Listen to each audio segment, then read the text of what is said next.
Good day everyone, welcome to my channel. So in this video tutorial guys, we will discuss a program that will ask the user to give two numbers, and then our program will find the smallest number between the two numbers using function in C++.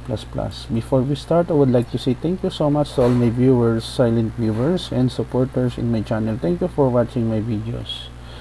If you are new with my channel and then you like this video, please hit the like button. Don't forget to share, and please support my channel guys by clicking the subscribe button. So let's begin. I will put a link in the video description where you can download the complete source code for free in my two websites.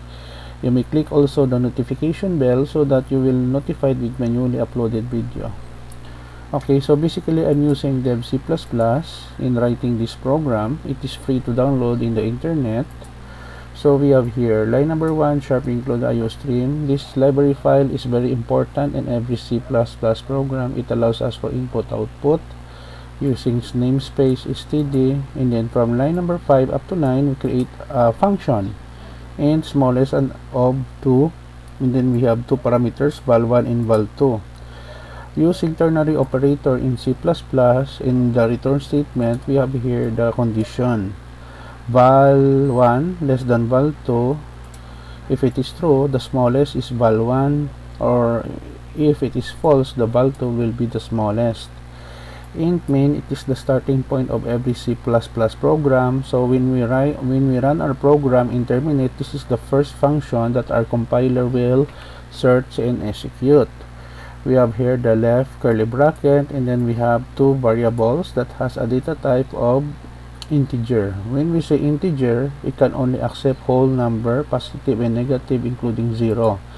We have val1 and val2, and then we have here the title, find the smallest number using function in C++. We have new line here in line number 14 and 16.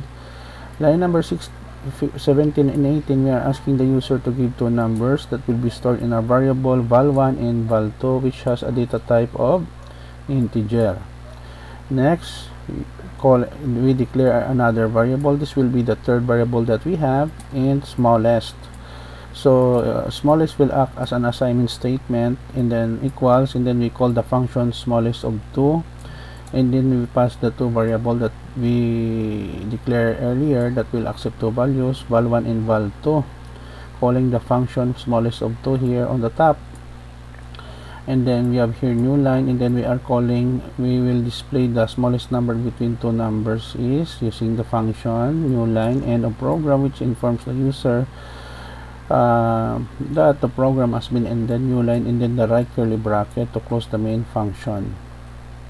As I said earlier guys, don't worry, because I will put a link in the video description where you can download the complete source code of our tutorial video for today for free in my two websites. Let us go to execute. Compile and run. Okay, our program is running, finding the smallest number using function in C++. Give two numbers, let's see, 5 and negative 6. The smallest number between two numbers is negative 6. End of program. Another example, let's say negative 45 and 78. So the smallest number between two numbers is negative 45. End of program.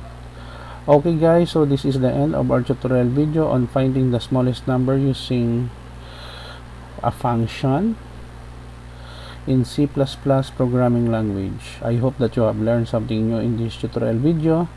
Thank you so much guys for watching. Don't forget to like, share, and please support my channel guys if you're new by clicking the subscribe button. See you in the next video tutorial guys. This is your friend Jake saying bye bye for now.